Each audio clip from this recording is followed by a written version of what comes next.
আমি শুধু আপনাকেই চেয়েছিলাম। এই পৃথিবীতে মানুষ কত কিছু চায়, প্রসাদ, ধন সম্পদ কিংবা সোনার রথ। আমি তো চাইনি সেসব রাজকীয় স্বপ্ন। চেয়েছি শুধু আপনাকে, নির্ভেজাল প্রেম, টাকার ভাণ্ডার নয়, রঙিন জগতও নয়। চেয়েছি শুধু একটুখানি ভালোবাসার আশ্রয়। চেয়েছি আপনার হাতের উষ্ণতা, যেখানে থাকবে না কোনো শূন্যতা। কিন্তু সময়ের খেলা সব হারিয়ে যায়, আমার স্বপ্নও যেন ছাই হয়ে রয়।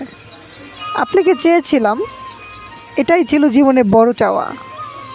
তবুও কপালে এলো বিচ্ছেদের ছোঁয়া। রাজ্য না, স্বপ্ন ছিল স্নেহময়, কিন্তু আপনি তো আজ আর নেই কাছে। এই হৃদয় জানে ভালোবাসা কী, তবুও সে ভালোবাসা আপনাকে চিরদিনের জন্য পায়নি।